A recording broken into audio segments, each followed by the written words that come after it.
আসসালামু আলাইকুম। দেখো বন্ধুরা, আজকে আমার কাজ এই 5টা কলম আছে সেন্টারিং রড বেঁধে সেন্টারিং করে ঢালাই করা। আমি কতটা কি করলাম ভিডিও লাস্ট পর্যন্ত দেখো, তাহলেই দেখতে পাবে কতটা কাজ হলো আজকে। এই 5টা কলম, 3টে কলম রড বাঁধা আছে, 2টো কলম বেঁধে ঢালবো। পেরেক নাই, পুরনো পেরেক সোজা করে কাজ করলাম। কী করবো, ইঞ্জিনিয়ার নতুন পেরেক এনে দিচ্ছে না, এই পেরেক নিয়েই কাজ করতে বলছে।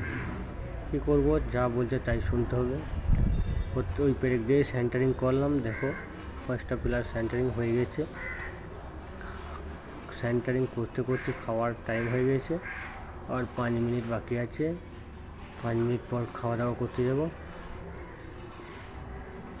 সামানে কোনো জোগাড় নাই, ওপরে সেন্টারিং করা আছে, সেন্টারিং খুলে এনে এই পিরাপিটে পিলার ঢালাই করছি। কী করবো, মালের কোনো জোগাড় নাই। মশলাও মাখানো হয়ে গেছে, খাওয়া দাওয়ার পর ঢালবো। খাওয়া দাওয়ার পর এসে ঢালতে লেগে গিয়েছি বন্ধুরা। দেখো পানি মেরে দিয়েছি বোর্ডে, ঢালাই কমপ্লিট হয়ে গেল। কমপ্লিট হয়ে গেছে। আরও আলাদা একটা কাজ দিয়েছে, সেই কাজটা করতে যাব। ঢালাই দেখো কমপ্লিট হয়ে গেছে 5টাই পিলার।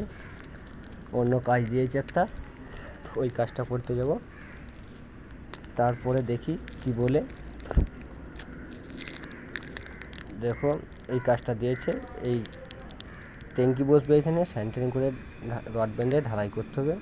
কালকে মাপের পাটা পাওয়া যায় না, অর্ধেক হয়েছিল, আর কালকে অর্ধেক করব।